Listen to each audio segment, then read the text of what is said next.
Alexander hears the sound of a wild beast again, this time so loud that the creature itself seems to be in the same room with him. The noises are coming from the other side of the east wall.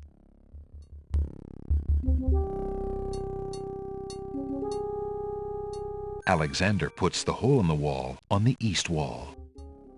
The hole in the wall trembles slightly with dread at the clammy feeling of the stones.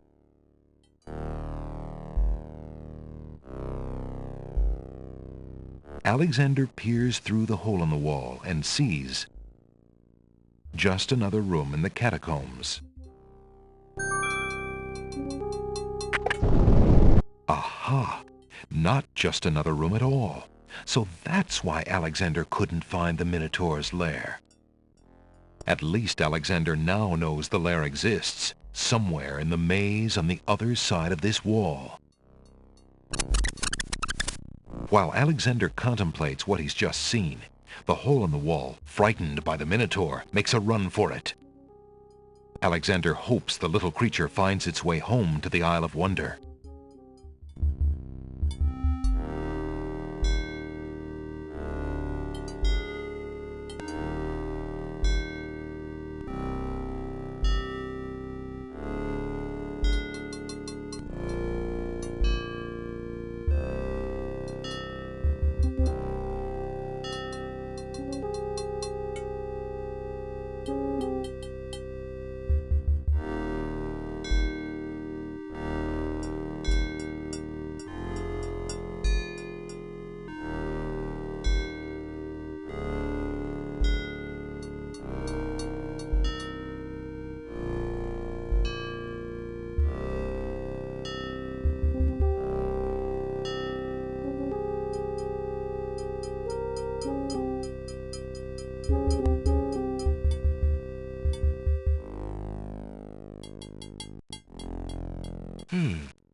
This tapestry looks familiar.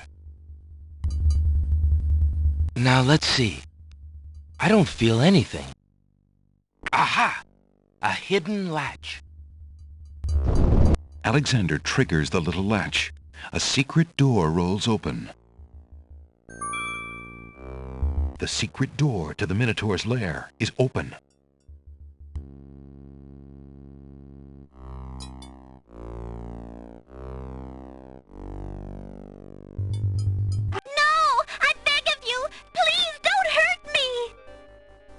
Your struggles are useless. It's the Minotaur, and he's struggling with a Winged One's girl. She must be Lady Celeste. The Minotaur is a huge, monstrous beast with cloven hooves and the head of a bull. A monstrous altar towers in one corner of the room. Alexander shudders with revulsion at the thought of the rituals performed at that sacrificial table. A beautiful Winged One girl is struggling for her life against the Minotaur. A pit has caved in the floor in one corner of the Minotaur's lair. Flames rise from the pit as though from the throat of a dragon trapped in the earth. The fire makes the lair unbearably hot. The skull of some large and unknown beast guards the east exit.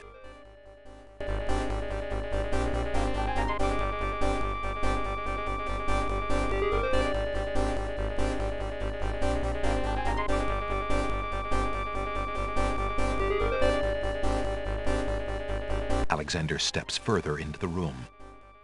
The movement catches Lady Celeste's eye. She screams for help. You there, human! Help me! Help!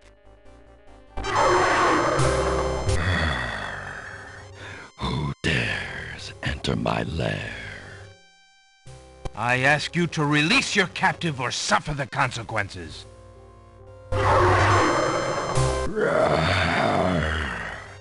Never. You die, human. As the Minotaur advances in attack, Alexander slowly backs away. Until he can back away no more. Now where to, little man?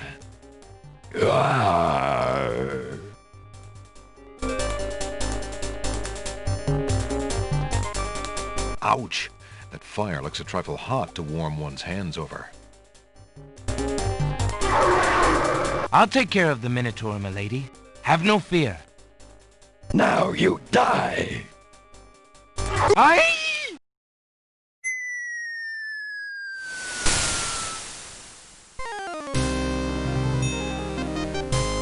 Tickets up! Next! There's something to be said for taking the bull by the horns, Alexander.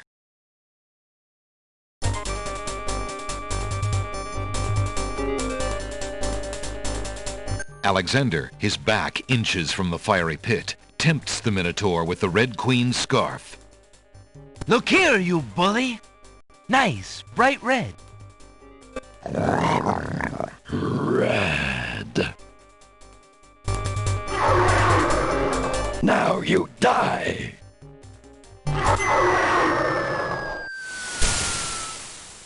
The Minotaur drops from sight amidst the consuming flames. Slowly, his scream fades as well. Have you been harmed, Lady Celeste? Are you all right? No, I am not all right. I assume you do not intend to leave me tied up on this vile monstrosity. Of course not. Sorry. Let's see. If you'll give me a moment, I'll have these untied in no time. I can't wait that long. Look, I wear a small dagger just inside my belt. It should be enough to cut the rope. Oh, all right. I've got it, Lady Celeste. Here we go.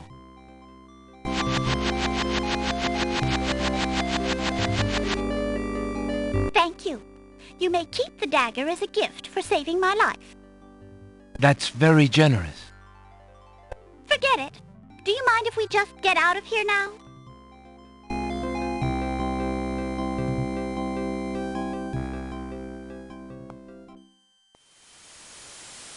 The Winged One's guards, bored with the pointless waiting, are startled by the sound of rock moving against rock.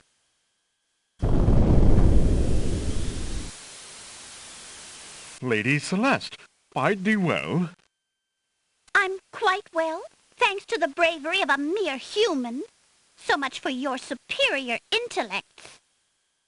Yes, milady. Now bring him along. I'm going home.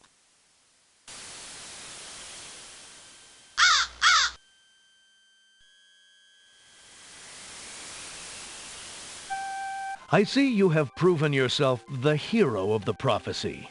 Well, I am expected to thank you for saving my daughter's life, so I thank you. I am obliged to thank you for the restoration of our sacred catacombs. It means much to our people. We have already begun the process of clearing the deadly traps from its rooms. It is also my duty to grant you a visit with the Oracle, so this I do. I will grant you the freedom to leave here unharmed, despite my orders to the contrary from the Crown. But there, my obligations to you end.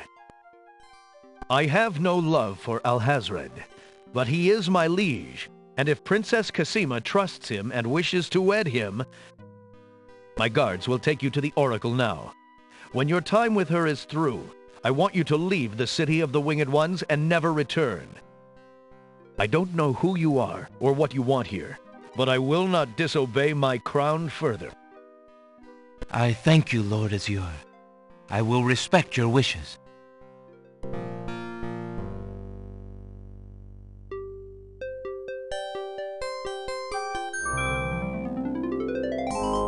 Hail to thee, great oracle. Lord Azure sends you this wingless mail. It appears that he solved the cliffs of logic and... defeated the Minotaur in his lair, so I have seen. So this is the one that haunts my pool of late. Welcome, young seeker. What knowledge do you desire? Princess Cassima, whatever you can tell me, great oracle. Ah, of course, the princess. That explains my images. Let us see what we can see.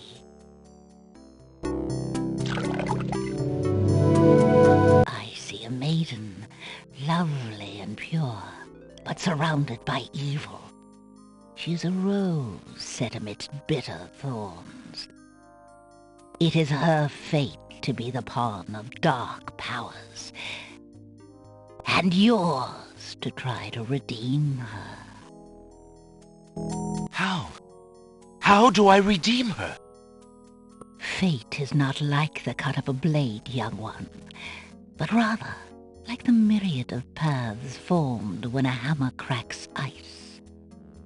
I will tell you what I can, but what will actually come to pass is up to you.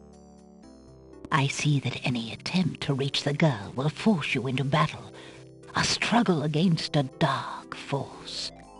If you lose, your life will be forfeit. Who must I fight? A great darkness surrounds your adversary, preventing me from seeing clearly.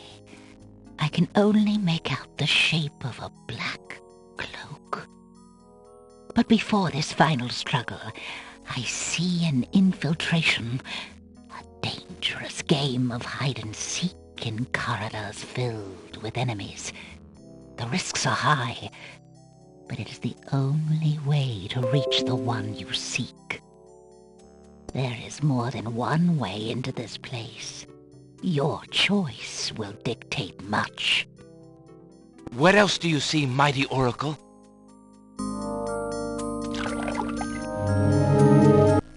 Oh, such pain. I see two restless spirits crying out for revenge. These shades could help you destroy the dark force if they were to be brought back from their spiritual form.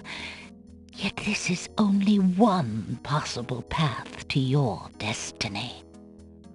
I'm afraid this is getting beyond me. I know very little about the afterlife.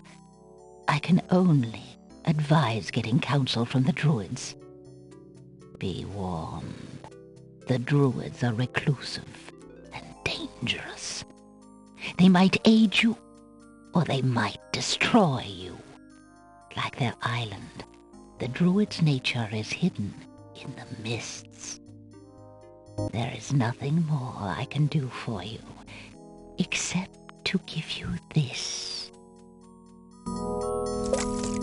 It is water from the sacred pool. That and my blessing go with you. Thank you, great Oracle.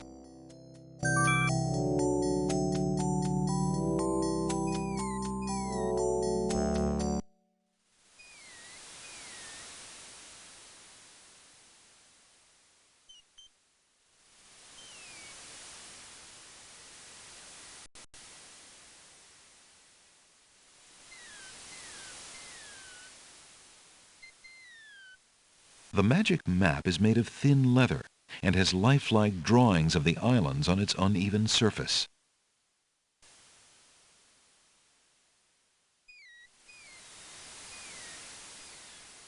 Alexander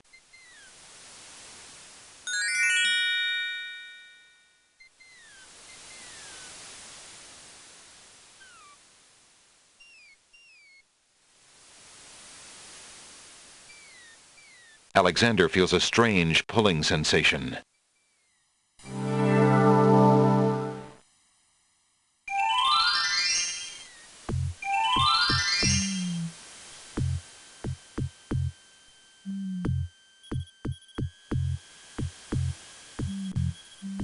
Alexander is standing on the beach of a shrouded island. From here, two paths lead into the island, one to the northwest and one to the northeast. Weird, gnarled trees and rolling mists add to the island's eerie atmosphere. The ocean is only visible for a few feet before it becomes shrouded in mist. The island's trees are gnarled and eerie-looking.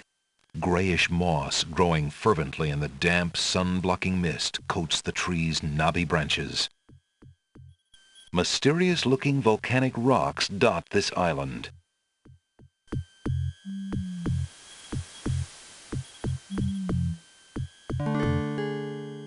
A communal fire pit occupies a place of honor in the center of the little village. The fire pit, naturally enough, contains coal. The coals are cold. That's odd, because Alexander definitely smells the smoke of an open fire close by.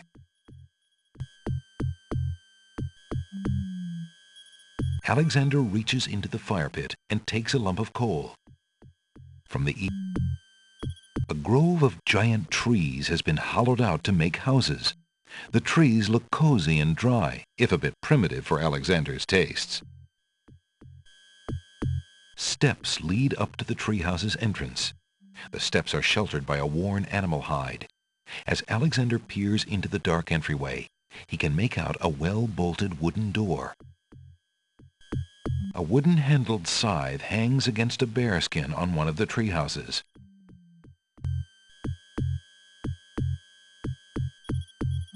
Alexander takes the scythe.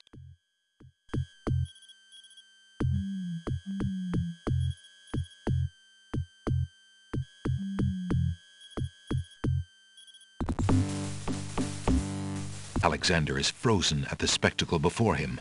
Robed figures are gathered around a bonfire. Some mystical ceremony is taking place. Brothers, look! Uh-oh. Alexander's been seen.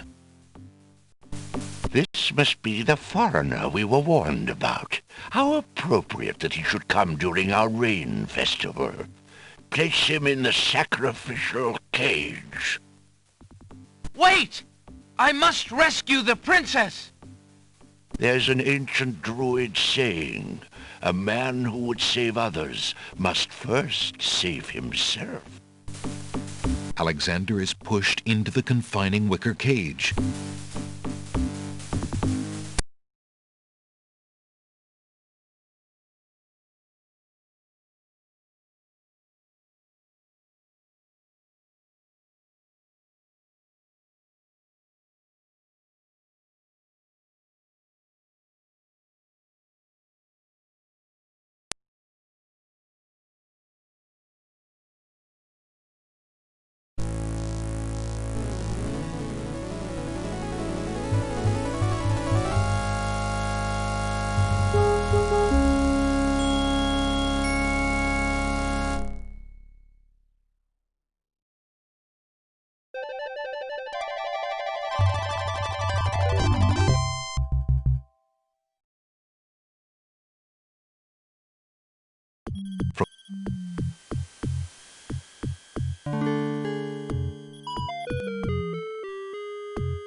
Alexander from the east.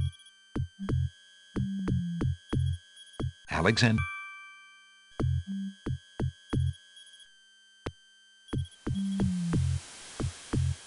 from the northeast.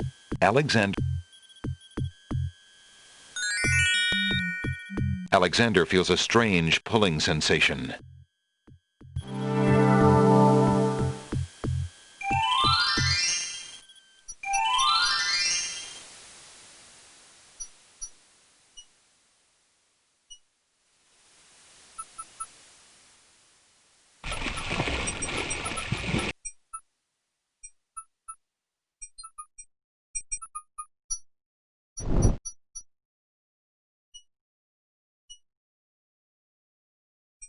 Alexander decides to pass through the gate, preparing the shield just in case.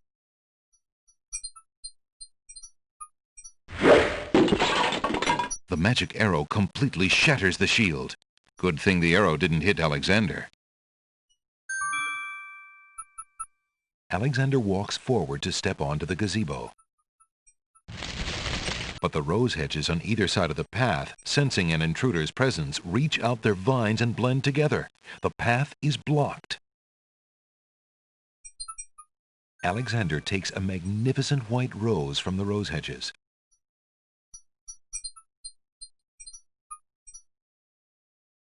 The hedges have grown magically together to block the path north.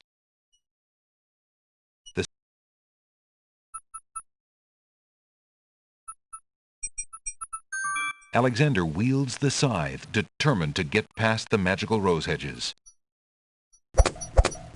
The leaves fly as Alexander tries to cut the branches faster than they can grow back together.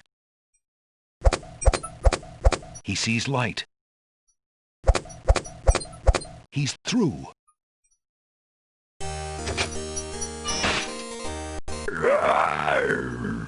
Who dares enter Beast's garden? My name is Alexander. I didn't mean to disturb your private garden. No. And yet, monsieur, you could hardly have accidentally broken through the 3 enchanted traps of the Isle of the Beast. I suppose it is simply my nature to break through enchanted traps. You must be a prince, then. I know the nature of princes all too well. This face you see before you is hideous, is it not? Well, for the face of a beast, it is really quite noble. Ha! I'm glad you like it, for you will soon own one just like it. I, too, was once a pretty prince, caring for nothing but adventuring and rescuing fair maidens. But I rankled one too many evil hags. One dark night, I was turned into this obscenity you see before you, warped in shape and trapped on this enchanted island over 100 years ago. Surely there is a way off this island. Oh, surely. You broke in, did you not? And yet think, where would I go clad so eloquently as I am with this silk and this pelt? You see, my prison is also my sanctuary. You are the first to break through the barriers in lo these many years. That is, except for the druids who stole my heirloom coat of arms. If there's any way I can help. Help? You? I'm afraid you don't understand. The enchanted barriers were a warning and protection for you more than for me. Your prize for forcing your way past them is to join me in this dire life. By the laws of this sorcery, you are doomed to be trapped in the form of a beast. Your reward for broaching this garden is to be my slave, a slave as beastly as I am. You have only a few hours of humanity left. But that's not possible. There must be some way to break the enchantment. Spells always have a weakness somewhere. The enchantment you are under is tied to my own. Or the sorceress left me a way out. But I'm afraid it was only her final bitter joke. You see, I need only find a maiden to join me here, to share my castle, my life, willingly. Take another look at me. You can't help but admire the hag's terrible cruelty and cunning. I shall try to find such a maid, for Casima's sake. Truly? How determined of you. I personally would not waste my last few hours as a man on an impossible errand. However, you may do as you please. I give you this token. It's my family ring, and the only heirloom I have left. If perchance you should... if you think you have found a maid... I shall give her this ring. Yes, she must accept it of her own free will. By doing so, she accepts me. Not that you shall find anyone, mind you. Your time is short. Count the minutes on your fingers, while your fingers you have, pretty prince. Your master will await you.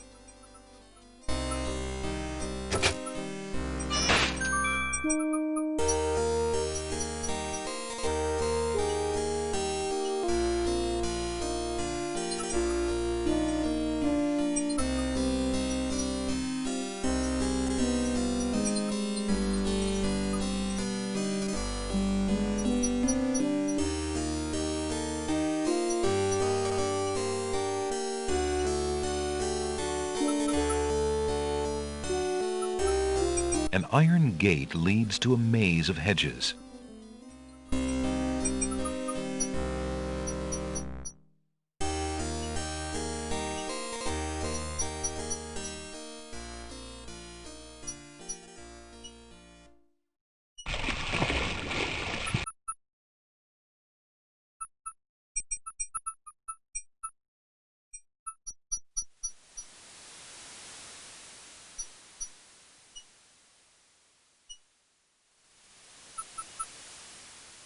Alexander pulls out his magic map.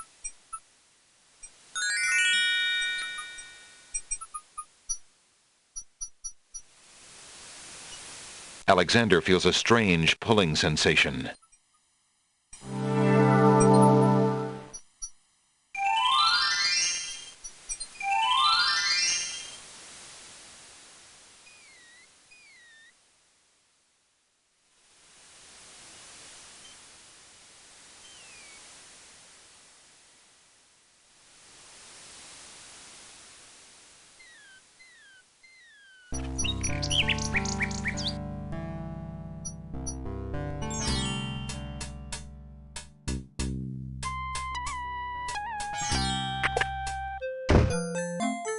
Jalo, my friend, is the wedding still moving forward at the castle?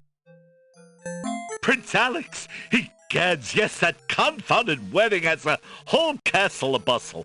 Look, I didn't come here to talk about that, though. I came to warn you. Warn me? About what? Isn't the wedding bad enough? No, listen. The Wazir knows that you're here, Alexander. He's posted extra guards, and he's telling them about a foreign saboteur. Who else could he mean but you? The Wazir's genie must have learned of your presence in the land, Prince Alex. I don't know how, but he must have. I haven't exactly been discreet, I'm afraid. Alexander, this is serious. Alhazred will never let you get close to Cassima now. He stumbled the castle guard, probably to make sure you keep out. Gadzooks! Oh, it's too bad there isn't some way to convince Alhazred that you've left the islands or even died. If he thought you were out of the way, you might be able to get close enough to... What an interesting thought. Tell me more about this genie. The genie's name is Shamir Shamazel. Alhazred brought Shamir with him when he came to this kingdom. Shamir probably won't directly threaten you, but that doesn't mean he isn't dangerous. He can be a terrible trickster and an ingenious spy. It's too bad we can't get our hands on Shamir's lamp. If we had that lamp, Alhazred and all of our problems would be solved. Wouldn't that be a fine thing? You would wish to be master of such a wicked creature? Oh, Shamir isn't necessarily evil. Genies never are, you know. They only reflect their owner's heart, for good or ill. Alhazred is hardly a shining example for an impressionable genie. So how do you propose we go about getting Shamir's lamp? What? Oh, Prince Alex, I was only dreaming. I mean, the lamp is heavily guarded. It would be easier to steal Alhazred's own trousers while he's wearing them than it would be to get that lamp. But surely a clown's hands are quick and agile. Well, yes, they are, as a matter of fact. But then the theft would be detected almost immediately. And then... my poor neck. If the theft were detected. Oh, I see. Yes, well, there might be a slim chance, but only that. If you could find a replica of the genie's lamp, an exact replica, I might be able to make the swap. I alone might get close enough.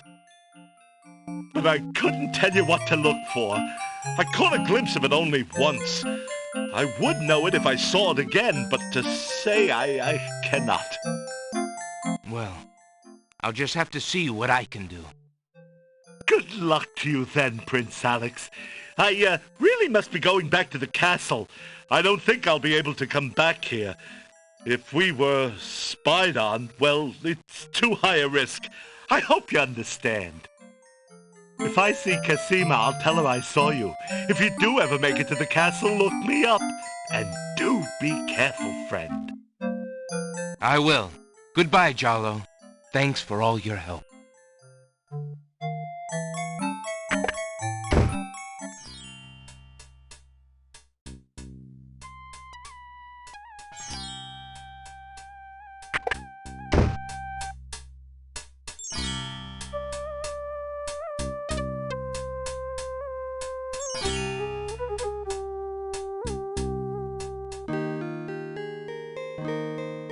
Good day, maid. My name is Alexander. How do you do? I'm sorry, sir, but I'm not allowed to talk to strangers. The girl is too... Pardon me, maid. I hope you don't think me forward, but I see that you like roses. I thought you might, perhaps, like a fresh white rose. Alexander can see the conflict in the girl's pretty face as she fights between her distrust of him and her desire for the white rose. The rose wins.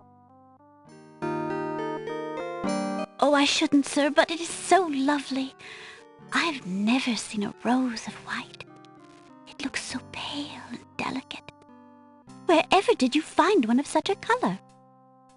There are many hedges of them on the Isle of the Beast, and they grow together like magic. Oh, truly? What an adventure that must be to see them. But I should not speak so, especially to a stranger. Thank you for the rose, though, kind sir.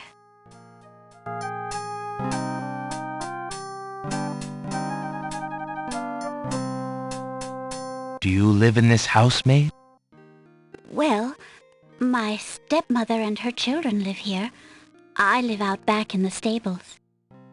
Your stepmother? Then you're not a... well, I thought you were, A servant? I am, I suppose. You see, my mother died and my father remarried. He passed on shortly afterwards. My stepmother has no obligation to feed and clothe me. I only try to repay her for my upkeep as best I can. I see. Is there anything I can do for you, maid? You look tired and hungry. I'm just fine, sir.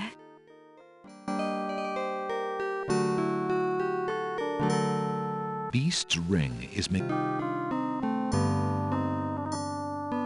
Alexander has a thought about the serving girl. He decides to bring up the subject of Beast with her.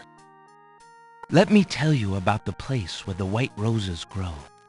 The Isle of the Beast is an enchanted place. There's a path running through a deep forest. The path crosses 3 magic blockades, set to keep all visitors away. At the center lives a tremendous beast. Really? Magic blockades? How exciting! What kind of a beast? Is it very terrifying and ferocious? It is a beast that walks on 2 legs and dresses like a prince. It speaks with the voice of a man. A beast that talks and wears clothes? How is that possible? Is the beast magic too? Not magical. Enchanted. Beast was once a prince, but a witch trapped him in the form of a beast and set him on the island.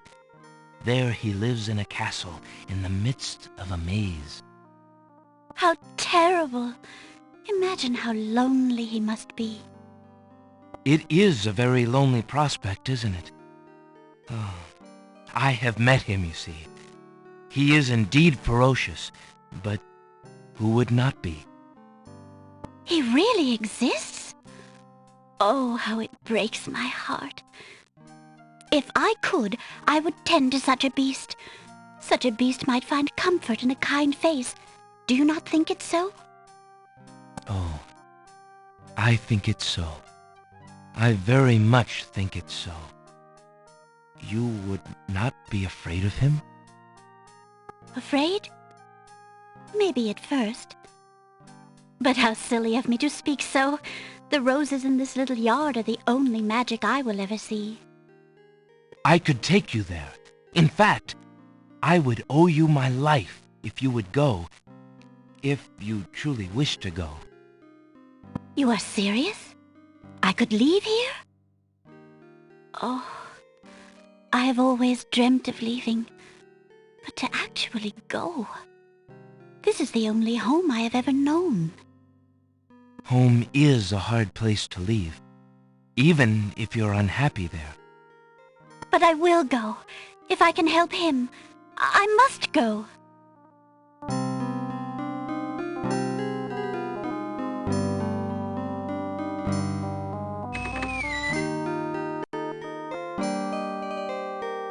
Is there nothing you wish to take with you? There is nothing. Then take this ring. It is his. He will be pleased if you would wear it. Why, it's the most beautiful thing I've ever seen. Thank you kindly, sir. Beauty! Where do you think you're going? To a place where roses grow, and to someone who truly needs me. I see you wear my ring. You willingly agreed to spend your life here with me? Do you know what that means? Yes, my lord, I do. I have been touched by your story. Pity alone need not sentence you to endure this face. Oh, but it is a gentle face, and kind. You look at me so sweetly and are not repulsed. Oh, by the light of your eyes, my spirit soars! The enchantment! It is broken! I am pleased to have served you, my lord. Do you still wish me to stay? What? Speak not such nonsense, Beauty. Do you think that I learned nothing of true love during my time here? You are my queen. Oh, my clothes! This gown! How well it suits your noble heart. Alexander, how can I ever repay you? I have nothing to offer except my gratitude. But please, take these old clothes. Perhaps you'll find someone in need during your travels. You have already repaid me by your example of courage, Beauty, and by your friendship, I hope. You will always have our friendship and loyalty, Prince Alexander. But from a fellow adventurer, take some advice. If you find your true love, protect her with your life. Fear all beasts without the redeeming humanity of love. And to aid you, accept my mirror. Now that my life is no longer hung in false shadows, I have no need for it. Give it to someone with nothing to fear from the truth it reveals. Thank you. I wish you both well. Come, Beauty. Let me take you home.